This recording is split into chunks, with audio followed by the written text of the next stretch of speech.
Thank you. The next question on behalf of the EFDD is from David Coburn. Thank you, Madam Chairman. Sir, as Commissioner for Financial Stability, can you explain why the EU wants to increase financial risk? The Commission has recently made proposals to force relocation of euro clearing out of London. On the face of it, the systemic risks may be significant.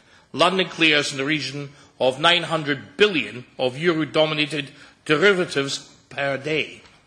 But forced relocation will add risk, complexity and costs. You say it will be, quote, last resort, but who and what notice may be given? Eurozone businesses need efficient access to global finance, but the Commission proposals would double the cost of margin payments, increasing them by some $77 billion, costs which will ultimately be borne by customers of businesses operating in the Eurozone. London is able to clear derivatives in US and Australian dollars, yen, Chinese yuan, without being in political union with any of these countries.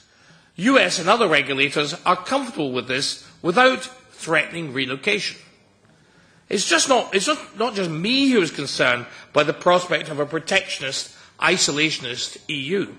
Michael Spencer, CEO of Next Group, warns it's an ill-informed piece of economic nationalism that is deeply against efficient free markets. Scott O'Malley of ISDA says introducing a location requirement could have massive implications for effective cross-border flows. Christopher Giancarlo, head of CFTC in the US, said breaking up netting sets by requiring certain currencies to be cleared in specific locations reduces the potential for risk exposure offsets and increases costs, risks and operational complexity. If you're trying to rehabilitate the euro, its reputation globally, then the Commission's protection proposals are very much a backward step. This suggests the Commission is not serious about the euro as a global reserve currency. So my questions to you, sir, are as follows. What is so fragile about the EU that it needs the threat of this kind of financial geo-blocking? Secondly, why is the EU so frightened of markets and of leaving choice to the consumer? Thank you, Mr. Coburn. Can I please ask you all to stick to 2 minutes, no more than 2 minutes for your questions, please? Commissioner.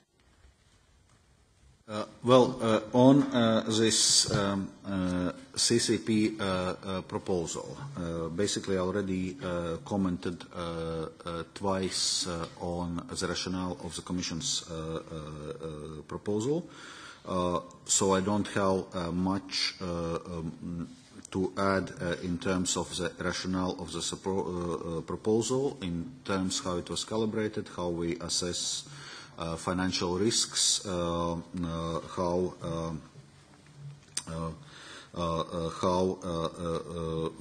we see potential decision making. So let me just come to a couple of concrete questions which were raised.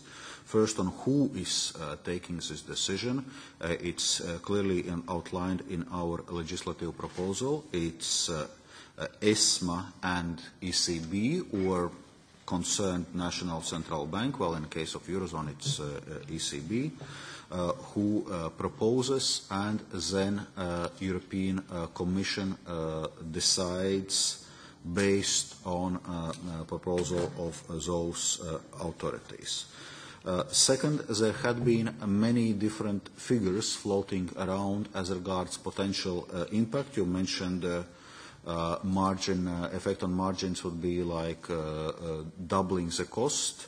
Well, our impact assessment, which is also available, shows an increase of margins in range of 8 to 12%. And once again, we are not introducing location policy automatically. It's something which ESMA and ECB may consider as a last resort if they see that the system of dual supervision does not provide for necessary safeguards and does not allow effectively addressed financial risks. And it's worth noting, you mentioned different risks. Concentration also creates certain risks which needs to be acknowledged.